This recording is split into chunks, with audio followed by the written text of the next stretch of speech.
Hello guys, आपका स्वागत है एक और नए वीडियो में। एंड अगर आपको गिट और गिटहब बिल्कुल भी यूज़ करना नहीं आता है तो इस वीडियो को एंड तक ज़रूर देखना, क्योंकि ये वीडियो आपके लिए बिल्कुल परफेक्ट है। इस वीडियो के एंड तक आप गिट और गिटहब दोनों यूज़ करना बहुत ही अच्छे से सीख जाओगे। एंड बिगनर के हिसाब से ये वीडियो बहुत ही ज़्यादा हेल्पफुल है, तो प्लीज़ इस वीडियो को एंड तक ज़रूर देखना, सब्सक्राइब कर देना, लाइक कर देना। चलिए हम लोग स्टार्ट करते हैं। तो ये वीडियो दो पार्ट में डिवाइड है, एक है थियरी पार्ट छोटा सा एंड दूसरा है प्रैक्टिकल पार्ट, वो भी छोटा सा है। तो होप आपको ये वीडियो पसंद आए। चलिए स्टार्ट करते हैं। तो चलिए थियरी से स्टार्ट करते हैं। ओके, मैं तो थियरी में इतना पर्सनली बिलीव नहीं करता हूँ, बट थोड़ी बहुत थियरी तो नेसेसरी होती है। तो गिट क्या है? गिट एक वर्जन कंट्रोल सिस्टम है, ठीक है। वर्जन कंट्रोल सिस्टम में आपको क्या समझ आ रहा है कि वर्जन है, उसको कंट्रोल करने का एक सिस्टम है, ठीक है। Version control system. अभी इसका क्या मतलब हुआ? समझो आपका एक प्रोजेक्ट है, ठीक है, ये आपका प्रोजेक्ट है। एंड अब इसमें फीचर्स ऐड करते हो, आपने एक फीचर कोई भी ऐड कर दिया न्यू, फिर उसका एक न्यू वर्जन बन गया। समझो 1.0 था, ये 1.1 वर्जन बन गया आपके प्रोजेक्ट का। इसके बाद आपने और एक फीचर ऐड किया, 1.2 हो गया, ठीक है। अभी क्या हो रहा है कि आपने 1.2 फीचर ऐड कर दिया, बट ये फीचर ऐड करने के बाद आपके एप्लीकेशन में जो भी प्रोजेक्ट है उसमें बग्स आने लग गए। एंड फिर आपको ऐसा हुआ कि ये क्यों किया मैंने, एंड मेरे को वापस ओल्ड वाला वर्जन चाहिए। तो गिट क्या करेगा? गिट ये सब ट्रैक रखता है। ओके, ये जो वर्जन है ना 1.0 1.1, इस सब का रिकॉर्ड गिट के पास रहता है। कौन से वर्जन में क्या चेंज हुआ ये सब गिट स्टोर करता है। तो अगर आपको लगा कि ये न्यू वर्जन है, ये फॉल्टी है एंड मुझे वापस पुराना वर्जन चाहिए, तो आप इजीली गिट के थ्रू पुराना वर्जन ले सकते हो, क्योंकि गिट ने आपके लिए पूरा उसका एक हिसाब किताब रख दिया है कि आपके प्रोजेक्ट में क्या क्या चेंजेस हुए हैं, ठीक है। तो होप आपको समझ गया। तो होप आपको समझा होगा कि गिट कैसे काम करता है। तो गिट का बेसिक थियरी था। अभी बहुत लोगों को लगता है कि गिट तो बहुत लोगों को लगता है कि गिट और गिटहब एक ही चीज़ है। तो एक्चुअली ये कैसे काम करते हैं मैं आपको बताता हूँ। तो समझो आपने एक प्रोजेक्ट बनाया, ठीक है, ये आप हो, ठीक है। आपने एक प्रोजेक्ट बनाया एंड आपका दोस्त है, ठीक है, आपकी दोस्त है, फीमेल दोस्त है। आप दोनों ने मिलकर प्रोजेक्ट बनाया। अभी ये प्रोजेक्ट का कॉपी इसके पीसी में भी है, आपके पीसी में भी है। एंड इसका कॉपी आप पुश कर देते हो गिटहब पे। गिटहब एक वेब सर्वर है, ठीक है। वेब सर्वर नहीं है, वेब बेस्ड होस्टिंग सर्विस है, जहाँ पे आपका जो भी प्रोजेक्ट है, ये आपका प्रोजेक्ट है ना, तो ये गिटहब पे आपने डाल दिया। अब इसको डिसेंट्रलाइज क्यों बोलते हैं? यहाँ पे लिखा है डिस्ट्रीब्यूटेड वर्जन कंट्रोल, या यहाँ पे डिसेंट्रलाइज लिखा है। तो इसको ये क्यों बोलते हैं? क्योंकि आपका जो प्रोजेक्ट है इसका कॉपी एक्चुअली जो कमिट वगैरह आप करते हो वो आपके पीसी में भी है एंड आपके दोस्त के पीसी में भी है। इसलिए वो एक सेंट्रल सर्वर पे नहीं है, वो जो जो प्रोजेक्ट पे काम कर रहा है हर एक के पीसी में होता है। तो इसलिए इसको डिसेंट्रलाइज बोलते हैं। अभी डिसेंट्रलाइज तो हो गया। अभी जो आपका प्रोजेक्ट है ये है गिटहब, समझोगे, ये गिटहब है, यहाँ पे मैं लिख देता हूँ गिटहब। अभी गिटहब क्या है कि जो भी गिट से आप करते हो प्रोजेक्ट में चेंजेस वगैरह, वो आप वेब बेस्ड एक वेबसाइट पे होस्ट करते हो। मतलब गिटहब का वेबसाइट है। अब आपको अगर पता होगा, अगर आप गिट का प्रोजेक्ट है, गिट का प्रोजेक्ट नहीं, कोई भी प्रोजेक्ट है, उसको आप गिट के थ्रू पुश करते हो। ओके, आपने पुश कर दिया तो पुश कहाँ पे होता है? गिटहब पे पुश होता है। एंड फिर गिटहब के थ्रू आप इस प्रोजेक्ट को किसी और को सेंड कर सकते हो या खुद डाउनलोड कर सकते हो। गिटहब पे पूरा आपको इसका ये मिल जाता है, मतलब कुंडली मिल जाता है। तो कैसे, मैं आपको आगे वीडियो में बताऊंगा। फॉर अभी के लिए तो आप इतना याद रखो कि गिट और गिटहब अलग चीज़ होती है। गिट लोकली होता है, ओके, गिट आपके कंप्यूटर में है, आपकी दोस्त के कंप्यूटर में है। एंड गिटहब क्या है? गिटहब रिमोट है। अभी गिटहब किसके भी इसमें हो सकता है, वेबसाइट है तो वेबसाइट कोई भी। अभी के लिए तो आप इतना याद रखो कि गिट और गिटहब अलग चीज़ होती है। गिट लोकली होता है, ओके, गिट आपके कंप्यूटर में है, आपकी दोस्त के कंप्यूटर में है। एंड गिटहब क्या है? गिटहब रिमोट है। अभी गिटहब किसके भी इसमें हो सकता है, वेबसाइट है तो वेबसाइट कोई भी खोल सकता है। तो ऐसा कुछ है नहीं कि गिट है ही, ठीक है। गिट पे बेस्ड, ओके, गिट पे बेस्ड है, क्योंकि गिट की जो भी रिपोजिटरीज है वो गिटहब शो करता है। ये अभी अगर आपको कॉम्प्लिकेटेड लग रहा होगा तो जैसे हम लोग प्रैक्टिकल में पहुंचेंगे आपको समझ जाएगा, इसलिए मैं ज़्यादा थियरी में बिलीव नहीं करता। उसके बाद बेसिक कमांड्स, ओके। अब गिट के है ना कुछ बेसिक कमांड्स होते हैं। तो उसके पहले आप देख लो कि गिट के 4 कंपोनेंट्स हैं। एक होती है working directory, okay. Working directory क्या होता है? आपका पीसी है, ओके, वापस आपको ड्रॉ करता हूँ मैं, ओके। ये आप हो, आपका पैर मुड़ गया, ठीक है, तो ये आप हो एंड आपका पीसी है, ओके। आपके पीसी में आपने प्रोजेक्ट बनाया, तो जो आपके पीसी के अंदर है ना, जो फोल्डर है उसको वर्किंग डायरेक्टरी बोलेंगे। तो स्टेजिंग एरिया एक ऐसा एरिया होता है जो हिडन होता है, आपको नहीं दिखेगा, बट मैं आपको वो दिखा दूंगा बाद में। तो स्टेजिंग एरिया में जब आपके जो भी प्रोजेक्ट की फाइल्स है आप उनको गिट में ऐड करते हो, तो फिर वो स्टेजिंग एरिया में चले जाते हैं। एंड उसके बाद लोकल रिपोजिटरी में चले जाते हैं। स्टेजिंग एरिया में क्या है कि आप उसको बता रहे हो कि ये फाइल में चेंजेस होंगे, तो आपको सबसे पहले गिट ऐड होता है, ओके। गिट ऐड अगर आप करोगे तो आपके वर्किंग डायरेक्टरी से स्टेजिंग एरिया में फाइल चली जाएगी। अभी स्टेजिंग एरिया में आपको ऐसे फाइल्स होते हैं कि जिनमें चेंजेस हो चुके हैं। तो अगर आपने समझा आपके पास एक फाइल है, ओके, 1.py, ठीक है, 1.py में आपने चेंज कर दिया एंड उसको आपने गिट ऐड 1.py करके डाल दिया, तो वो 1.py आएगी स्टेजिंग एरिया में। अब स्टेजिंग एरिया में ऐसा होता है कि वो फाइल्स में चेंजेस है बट अभी तक वो कमिट नहीं हुआ है। तो कमिट कब होता है? आपके पीसी पे एक लोकल रिपो होता है, जैसे मैंने आपको यहाँ पे बताया, यहाँ पे आपका एक लोकल रिपोजिटरी होगी एंड फिर वो पुश करोगे आप। तो जो लोकल रिपोजिटरी है उसमें डालने के लिए आपको करना पड़ता है गिट कमिट, ओके। उसको बोलते हैं गिट कमिट। आपने सुना होगा गिट कमिट क्या होता है, तो उसको गिट कमिट बोलते हैं कि आपने वर्किंग डायरेक्टरी से स्टेजिंग में डाल दिया गिट ऐड से। अभी आपको वो जो भी आपने चेंजेस किए उसको कमिट करना है, ओके। कमिट आपको पता होगा कमिटमेंट क्या होता है, कि हाँ भाई मेरे को ये चेंजेस फाइनल करना है, तो कमिट करना है। उसको लोकल रेपो में डाल दिया, कमिट करने के बाद वो लोकली आ जाएगा। अभी लोकली आ गया, अभी यहाँ पे मैंने क्या बताया था, लोकली तो हो गया आपके फ्रेंड और आपका। फिर आपको इसको गिटहब पे पुश करना है, तो गिटहब पे पुश करने के लिए आपको क्या करना पड़ता है? गिट पुश करना पड़ता है, ओके। गिट पुश करोगे तो फिर वो लोकल से रिमोट पे चला जाएगा। रिमोट क्या होता है? गिटहब है, ओके, वेबसाइट पे चला जाता है जिससे कोई भी उसको एक्सेस कर सकता है। अगर वो पब्लिक हो तो, प्राइवेट हो तो फिर सिर्फ आप ही एक्सेस कर सकते हो, वो भी हम लोग आगे देखेंगे। उसके बाद अभी ये तो हो गया कि आपने भेजा। अभी अगर आपको चाहिए, मतलब समझो पहले से गिटहब के, तो अब अभी समझो कि पहले से गिटहब पे एक रिपोजिटरी है, अगर आपको वो चाहिए आपकी पीसी में, तो समझो आप यहाँ हो, ओके, ये गिटहब है एंड गिटहब पे मेरा कोई रिपोज है, ठीक है, मेरा कोई रिपोज। तो अभी गिट पुल क्या होता है, समझो आपने पहले यहाँ पे पुश कर दिया, आप और आपकी फ्रेंड जो है उन्होंने मिलकर गिटहब पे पुश कर दिया। अभी आपकी फ्रेंड ने यहाँ पे चेंज किया, अभी आपकी फ्रेंड ने जो चेंज किया है वो अगर आपको आपके पीसी में चाहिए, क्योंकि अगर वो चेंज करेगी एंड आपको उसमें वापस कुछ चेंज करना है तो आपको इसका वर्जन लगेगा ना। तो समझो आप 1.1 वर्जन पे काम कर रहे हो, आपकी फ्रेंड ने 1.2 पुश कर दिया, ठीक है, तो अभी आपको 1.2 पे काम करना पड़ेगा। तो उसके लिए आपको सर्वर से वो लेटेस्ट वाला जो वर्जन है, ओके, सर्वर से जो लेटेस्ट वाला वर्जन है वो आपको आपके पीसी में लेना पड़ेगा। तो वो कैसे लोगे आप? तो उसके लिए होता है गिट पुल। गिट पुल से क्या होता है, जैसे आप पुल करते हो, आपकी तरफ लेते हो, तो जो भी आपका रिमोट पे मतलब आपकी जो भी दोस्त है उन्होंने गिटहब पे डाला है, वो आप पुल कैसे करोगे, गेट पुल करोगे तो वो ऑटोमेटिकली आपके फोल्डर में आ जाएगा जहाँ पे आप काम कर रहे हो। तो ये तो थियरी पार्ट हुआ, ये हम लोग आगे प्रैक्टिकल करेंगे। उसके बाद एक और एक छोटा सा कंसेप्ट है ब्रांचिंग का, एक्चुअली बड़ा कंसेप्ट है बट आपको मैं शॉर्ट में बताता हूँ। तो समझो ये आपका मेन प्रोजेक्ट है, ठीक है, इसका कलर बदलता हूँ, तो ये मेन प्रोजेक्ट है, आपका मेन ब्रांच है एंड यहाँ पे आपका सब मेन है प्रोजेक्ट का, ठीक है। अभी आपके दोस्त को इसमें फीचर ऐड करना है, बट अगर वो डायरेक्टली मेन में फीचर ऐड कर देगी एंड कोई दिक्कत आती है तो फिर मेन में ही गड़बड़ आ सकती है। तो इंस्टेड वो क्या करेगी, वो एक ब्रांच करेगी, आपके मेन का प्रोजेक्ट चल रहा है यहाँ पे मेन ब्रांच, उसके बाद एक अल्टरनेट ब्रांच आएगा जिसमें वो चेंजेस करेगी एंड फिर वो चेंजेस टेस्ट वगैरह करेगी एंड अगर वो चेंजेस सही है तो फिर उसको वापस मर्ज कर देगी, ठीक है। तो उसमें ब्रांचिंग होता है। ब्रांचिंग में हम लोग बिना मतलब क्या बोलते हैं कि मेन ब्रांच को डिस्टर्ब किए बगैर, समझो अगर उसने फीचर किया, ओके, फीचर उसने डाला इसमें एंड समझो यहाँ पे फिर वो नहीं चला तो फिर कोई दिक्कत नहीं है क्योंकि उसके चेंजेस मेन में आए ही नहीं है। बट अगर अगर उसको ऐसा हुआ, ओके, अगर उसको ऐसा हुआ कि मैंने चेंजेस किया है एंड वो राइट है तो फिर वो मर्ज कर सकती है। बट रिस्क फैक्टर ही नहीं चाहिए हमको, क्योंकि हमें पता है कि अगर 50% वो राइट हो सकती है तो 50% वो रॉन्ग भी हो सकती है। तो रिस्क लेने से बेटर है कि ब्रांच बनाओ, ब्रांच में बनाओ, अगर राइट है तो ठीक है, अगर उसमें भी बग्स है तो हम लोग फिर उसको, तो रिस्क लेने से बेटर है कि ब्रांच बनाओ, ब्रांच में बनाओ, अगर राइट है तो ठीक है, अगर उसमें भी बग्स है तो हम लोग फिर उसको कोई ज़रूरत नहीं है ब्रांच को ही हम लोग क्या बोलते हैं कि इग्नोर मार देंगे, डिलीट मार देंगे। अभी जैसे मेन आगे जाएगा, समझो आप आपको करना है तो ऐसा है कि मल्टीपल ब्रांचेस हो सकते हैं, आपका मेन ब्रांच चल रहा है उसमें चेंजेस है, उसमें चेंजेस है होते जा रहे हैं, ये आपके मेन चेंजेस है एंड कोई साइड में आपको अलग से फीचर करना है जो रिस्की है कि उसकी वजह से मेन प्रोजेक्ट गड़बड़ खा सकती है। तो आप क्या करोगे, ये जो अलग से ब्रांच बनाओगे उसमें चेंजेस करोगे एंड बाद में वो फिर मर्ज कर दोगे मेन वाले को, ठीक है। तो ये इतना ये सिंपल ब्रांचिंग का कंसेप्ट, खूब ज़्यादा कॉम्प्लिकेट नहीं किया होगा मैंने एंड ये था हमारा थियरी पार्ट। अभी तो ठीक है, चलो अभी हम लोग आते हैं प्रैक्टिकल पार्ट पे। तो प्रैक्टिकल पार्ट में मैं आपको ऐसे कॉमन कमांड्स बताऊंगा, बेसिक कमांड्स बताऊंगा जिससे आप अपना प्रोजेक्ट है वो गिट के थ्रू मैनेज कर सकते हो एंड आप इजीली गिट गिटहब सीख जाओगे, ये मेरी गारंटी है। इस वीडियो के एंड तक आपको आ जाएगा बेसिक यूसेज, ठीक है। तो अभी हम लोग सबसे पहले क्या करते हैं, यह है गिटहब, जैसे मैंने आपको बोला था वेबसाइट है, गिटहब है, यहाँ पे मेरे सब रिपोजिटरीज है, सब मेरे प्रोजेक्ट्स है यहाँ पे, ओके। तो आप भी ऐसे एक रिपोजिटरी में आपका प्रोजेक्ट डाल सकते हो, तो वो कैसे करना है ये अभी हम लोग देखते हैं। तो सबसे पहले ये गिटहब को हम लोग साइड में डालते हैं, आपको लगेगा गिट, क्योंकि गिटहब तो एक वेबसाइट है पर गिट आपके कंप्यूटर पर इंस्टॉल होता है। तो उसके लिए आपको आना है गिट के ऑफिशियल वेबसाइट पे, उसके बाद आपको डाउनलोड्स में आना है, ओके। डाउनलोड्स के बाद आप मैक कर रहे हो, विंडोज़ कर रहे हो, जो भी आपका ऑपरेटिंग सिस्टम है उसके हिसाब से चूज़ कर लेना। उसके बाद विंडोज़ है तो विंडोज़ में जाओ, क्लिक किया टू डाउनलोड करने के बाद एक सेटअप फाइल है जो डाउनलोड होगी, उसको आप डिफ़ॉल्ट सेटिंग्स पे ही इंस्टॉल कर दो। डिफ़ॉल्ट सेटिंग्स बहुत अच्छे से काम करती है, तो बिना एरर के आपका काम हो जाएगा, ठीक है। अभी इंस्टॉल हो गया, इंस्टॉल होने के बाद आपको चेक करना है कि गिट इंस्टॉल हुआ है कि नहीं। तो उसके लिए आपको कमांड प्रॉम्प्ट में आना है, गिट टाइप करना है एंड आपको यहाँ पे आएगा गिट हेल्प, ऐसा कुछ तो लिख के आएगा। इसका मतलब है कि गिट आपके इसमें इंस्टॉल हो चुका है।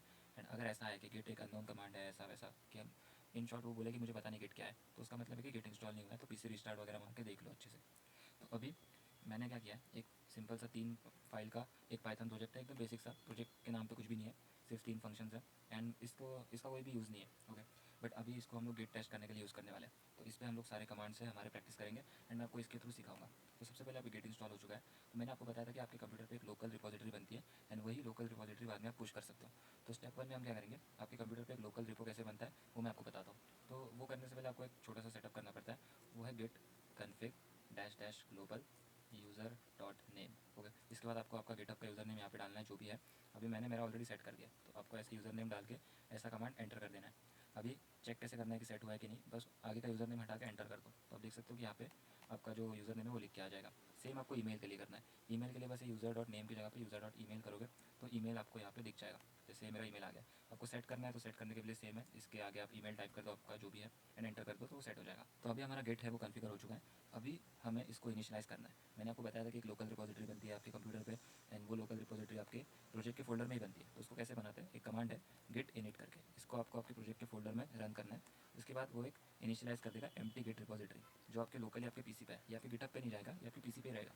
एंड एक हिडन फोल्डर होता है डॉट गिट का, ये हिडन फोल्डर यहाँ पे बन चुका है। इसको आप देखना है तो देख सकते हो, उसके कमांड्स होते हैं हिडन फोल्डर देखने के, बट वो आपके ऊपर है, मैं तो आपको गिट सिखा रहा हूँ अभी। तो गिट में अभी इनिशियलाइज़ कर दिया है।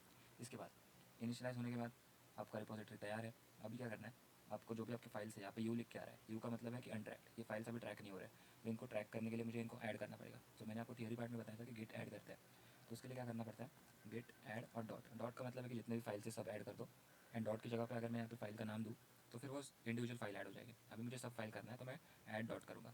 अभी देख सकते हो यू था तो वो ए हो गया, ए का मतलब है कि ऐड हो चुका है। अभी मैं गेट स्टेटस करूँ, एक कमांड है गेट स्टेटस, तो ये मुझे बताएगा हर फाइल का स्टेटस। तो ये बता रहा है कि ये 3 न्यू फाइल है जो कि मेरे रिपोजिटरी में नहीं है, जो मैंने इनिट करके बनाया है ना, उसमें वो न्यू फाइल नहीं है, बट यहाँ पे ऐड करने के बाद मेरे स्टेजिंग एरिया में है वो फाइल। तो जैसे मैंने आपको बताया था कि पहले स्टेजिंग एरिया में जाता है, उसके बाद वो कमिट करने के बाद आपके रिपोजिटरी में जाता है। तो अभी ये फाइल्स है वो स्टेजिंग एरिया में, इनको हमें रिपोजिटरी में डालने के लिए एक कमांड है गेट कमिट, कमेंट नहीं कमिट, और डैश एम करके आपको एक मैसेज देना है कि ये कमिट में क्या है। तो मैं लिखता हूँ माई फर्स्ट कमिट। ओके, मेरा फर्स्ट कमिट है, एंटर कर दिया। तो ये सब फाइल्स है वो कमिट हो गई है मेरी लोकल रिपोजिटरी में। अभी समझो मैंने कुछ चेंजेस कर दिए। अब यहाँ पे कमेंट है, कमेंट हटा के सेव कर दिया। उसके बाद यहाँ पे कुछ है चेंज करने जैसा, फ्रॉम दी डबल ई है, इसको मैं सिंगल ई कर देता हूँ, सेव कर दिया। अब ये एम आएगा, यहाँ पे एम का मतलब है कि ये फाइल मॉडिफाई हुई है। तो ये जो हमने ट्रैक करना, मतलब ये जो हमने ट्रैक किया था ना, तो गेट इस पर नज़र रखा है कि कौन सी फाइल चेंज हो रही है कौन सी नहीं हो रही है। तो उसको समझ गया कि ये 2 फाइल चेंज हो चुकी है। तो अभी क्या करेंगे, मैं अगर गेट स्टेटस करूँ वापस, तो मुझे ये बताएगा कि ये फाइल्स मॉडिफाई हो गई है एंड रिपोजिटरी में ये मॉडिफाइड वर्जन नहीं है।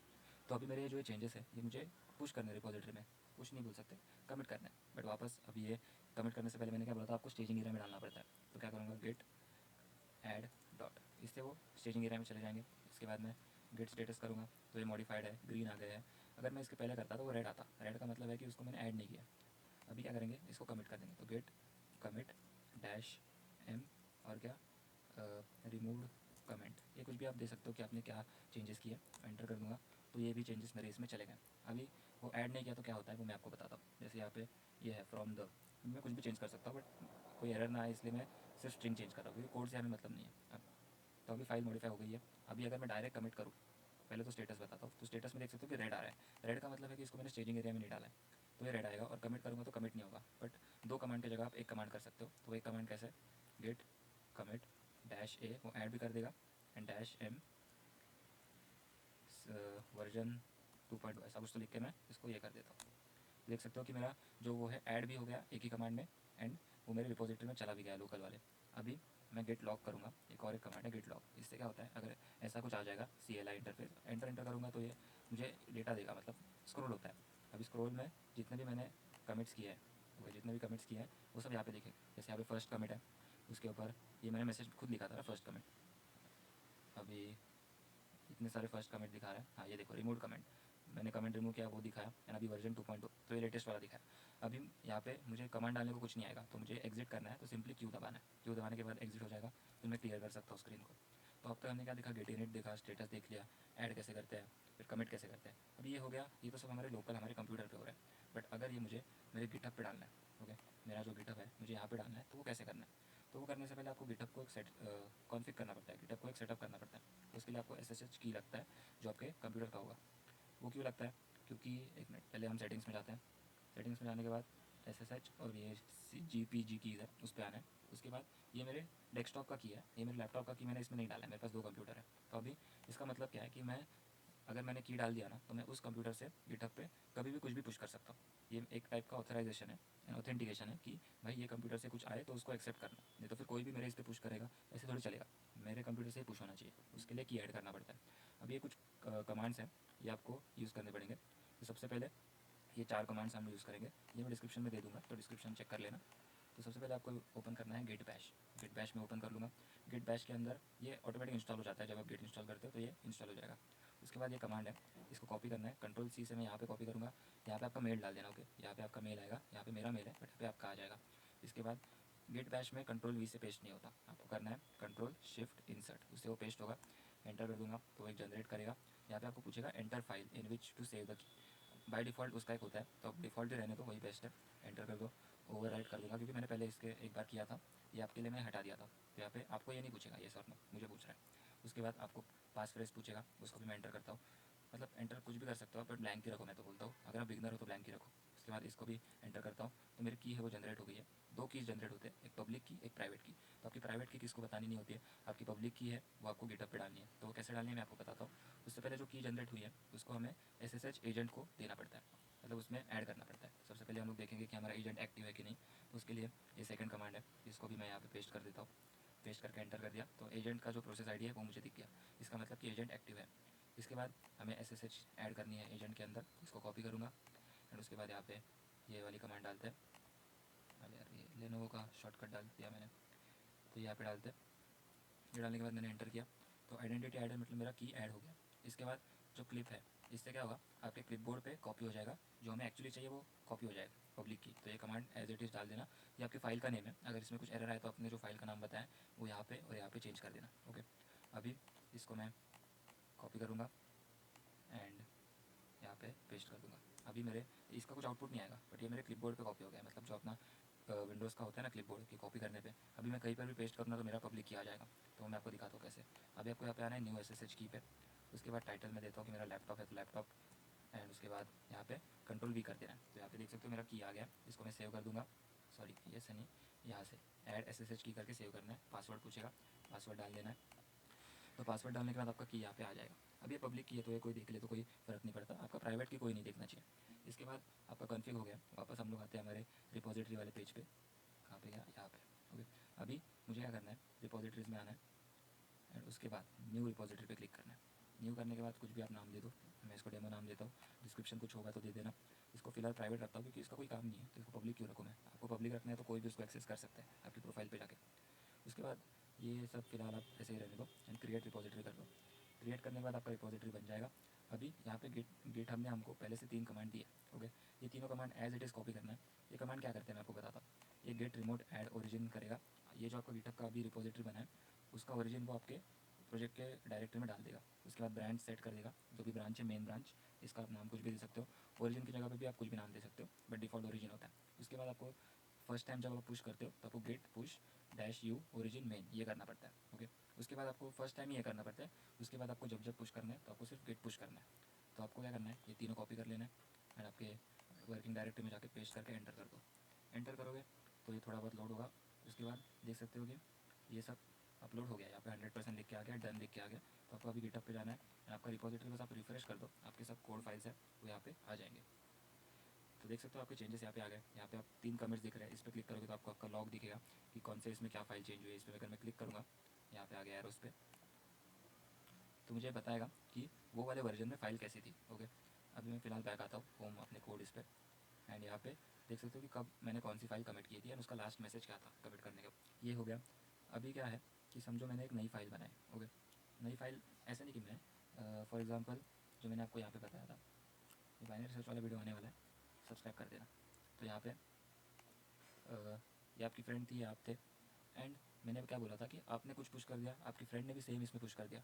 अभी आपकी फ्रेंड ने जो वर्जन पुश किया है, आपको वो वर्जन आपके पीसी में चाहिए, तो आपको गेट पुल करना पड़ता है। तो गेट पुल कैसे करता है वो मैं आपको बताता हूँ। मान लो अगर मैं यहाँ पे रेडमी फाइल ऐड कर दूँ एंड दिस इज़ रेडमी, ऐसा करके मैं कमेंट चेंजेस कर दूँगा। ओके, अब एक न्यू फाइल बन गई है एंड मान लो कि ये रेडमी फाइल आपकी फ्रेंड ने पुश कर दिया यहाँ पे, ये आपकी फ्रेंड ने यहाँ पे डाली, एंड जब आप आपके डायरेक्टरी में देखते हो तो यहाँ पे रेडमी फाइल है ही नहीं। तो वो कैसे, अभी आपको अगर ये फाइल चाहिए तो आपको क्या करना पड़ेगा, सिंपली आना है यहाँ पे एंड गेट पुल करना है। गेट पुल करोगे तो जो लेटेस्ट वर्जन है गिटहब पे वो ऑटोमेटिकली आपके इस पर आ जाएगा। देख सकते हो रेडमी फाइल यहाँ पे आ गई है। ये इतना ही सिंपल है, गेट पुल करोगे तो आपको रिपोजिटरी आ जाएगी।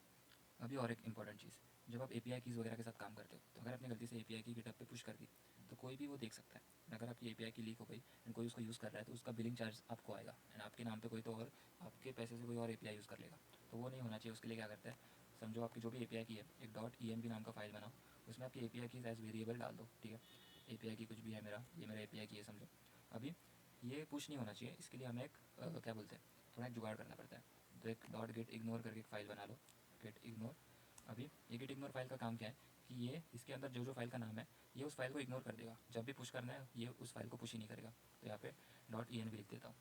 अभी क्या होगा, अगर मैं सेव कर लूँ, ओके, ये गलती से क्लिक हो गया। अभी मैं सेव कर दूँ एंड अभी यहाँ पे मैं गेट स्टेटस देखूँ तो ये बताएगा देखो गेट इग्नोर फाइल इसको डिटेक्ट हो गई, बट मैंने गेट इग्नोर के अंदर इसको इग्नोर किया है तो .env फाइल इग्नोर कर देगा। हो गया, .env फाइल को इग्नोर कर देगा। अभी मुझे इसको ऐड करना पड़ेगा, तो गेट ऐड, डॉट नहीं किया, गेट ऐड, उसके बाद ऐड हो गया। अभी गेट कमिट डैश एम, यहाँ पे लिख दूंगा मैं कि क्या लिखो, गेट इग्नोर, इसके बाद एंटर कर दिया। अभी मैं गेट पुश कर दूंगा। Okay, second time push, git push कर दिया। अभी मेरी जो गेट इग्नोर फाइल है वो मेरे यहाँ पे भी आ जाएगी। अगर मैं इसको रिफ्रेश करूँ तो इससे तो गेट इग्नोर यहाँ पे भी आ गई है, बट मेरा .env फाइल है वो यहाँ पे नहीं आई है। तो इससे मेरा API की जो है वो सेफ़ है एंड मैं मेरे कोड में इस .env फाइल से API की को यूज़ कर सकता हूँ। ठीक है, तो ये हो गया कि कैसे गेट इग्नोर को यूज़ करते हैं एंड मैंने आपको सारे बेसिक कमांड जो है वो बता दिए। अब मैं आपको बताऊँगा कि कोई भी रिपोजिटरी कैसे क्लोन करते हैं। जैसे फॉर एग्ज़ाम्पल यहाँ पे मेरे रिपोजिटरीज है ये वाले, तो समझो इसमें से ये मेरा जो डिसीज़ डायग्नोस्टिक टूल है, मुझे इसको क्लोन करना है। तो मैं क्या करूँगा, आपका ही कोई किसका भी हो सकता है, आपको ये सेम लिंक पे सेम दिखेगा। तो आपको आना है यहाँ पे कोड पे, एंड यहाँ पे SSH है, तो यहाँ पे कॉपी कर लेना है ये एज इट इज़। ओके, ये आपको दिया है, तो इसको ये लिंक को कॉपी करना है। एंड उसके बाद मैं न्यू फोल्डर बनाता हूँ, एंड इसको देता हूँ मैं गिट फुल, ऐसे नाम दे दिया, कुछ भी दे दो। इसके बाद मैं कमांड प्रॉम्प्ट को उसके अंदर लेके जाता हूँ। तो अभी मैं उस फोल्डर के अंदर आ गया, तो मुझे सिंपली क्या करना है, गेट क्लोन एंड पेस्ट करना है। तो ये गेट क्लोन से क्या होता है, आप किसी भी दूसरे की रिपोजिटरी को आपके फोल्डर में क्लोन कर सकते हो। अभी इसके अंदर देख लो कितने फाइल्स हैं, इतने सारे फाइल्स है, एक फोल्डर है, इतने फाइल्स हैं।